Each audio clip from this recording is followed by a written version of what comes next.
আসসালামু আলাইকুম। আজ আমি বাচ্চা বুড়া সকলের প্রিয় পিৎজা রেসিপিটি করে দেখাবো। যে টাকা দিয়ে বাইরে খাবেন ওই টাকা দিয়ে বাসায় বানিয়ে মন ভরে খেতে পারবেন। চলুন শুরু করি। 2 চা চামচ ইস্ট, 1 চা চামচ চিনি এবং 1 কাপের মতো পানি দিয়ে 5-10 মিনিটের জন্য এক সাইডে করে রেখে দিব যেন ইস্টটা অ্যাক্টিভ হয়ে যায়। এরপর 1.5 কাপ ময়দা অল্প একটু লবণ দিয়ে মিশিয়ে নিব। এরপর অ্যাক্টিভ হয়ে ফুলে টইটম্বুর হয়ে যাওয়া ইস্টটা আমি ময়দার মধ্যে দিয়ে দিব। তারপর ভালো করে মথে নিব এবং অল্প একটু কুসুম গরম পানি অ্যাড করব। আপনারা প্রয়োজন বুঝে অ্যাড করবেন। এরপর ভালো করে মেখে ঘন্টা 2-1 জন্য এক সাইডে রেস্টে রেখে দিব। এরপর চিকেন ম্যারিনেশনের পালা।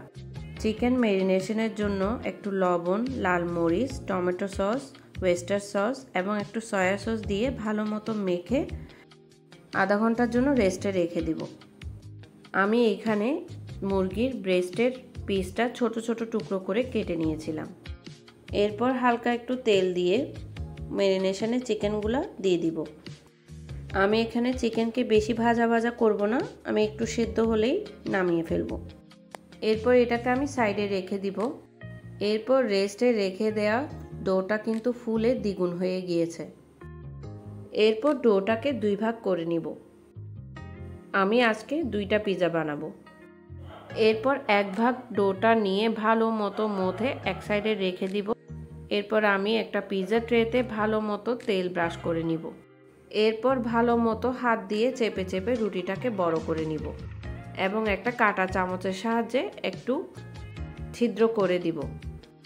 এরপর পিৎজা সস দিয়ে ভালো মতো স্প্রেড করে নিব এবং আগে থেকে ভেজে রাখা চিকেনের টুকরোগুলো সুন্দর করে বসিয়ে দিব। এরপর আপনার ইচ্ছা মতো টপিং দিতে পারবেন। আমি এখানে কাঁচামরিচ কুচি, টমেটো এবং চিকেন ইউজ করেছি। আপনারা ইচ্ছা মতো যে কোনো কিছু দিয়ে বানাতে পারবেন। এরপর আমি আগে থেকে গ্রেট করে রেখেছি চিজটা সুন্দর করে স্প্রেড করে দিব এবং ওপরে ক্যাপসিকাম দিব, অরিগ্যানো এবং চিলি ফ্লেক্স দিয়ে ওভেনে বেক করে নিব। আমি ওভেনকে আগে থেকে প্রিহিট করে নিয়েছি। আমার এই পিৎজাটা হতে 15 মিনিট লেগেছে। আমি এখানে 250 ডিগ্রি সেলসিয়াসে বেক করেছি। নামানোর সাথে সাথেই কিন্তু খাওয়া স্টার্ট করে দিবে, এত লোভনীয় হয়। আমার বাসায় বাইরে থেকে পিৎজা কেনা হয় না, যখন খেতে ইচ্ছা করে তখন আমি বানিয়ে দিই এবং খুব মজা করে খাই, ওরা খুব পছন্দ করে। আর হ্যাঁ, চিজ এবং ইস্টটা কিন্তু অবশ্যই ভালো কোম্পানির হতে হবে। ভালো মানের চিজ এবং ইস্ট ছাড়া কিন্তু পিৎজাটা ভালো লাগে না, খেতেও মজা হয় না। আজ এ পর্যন্ত, ভালো থাকবেন।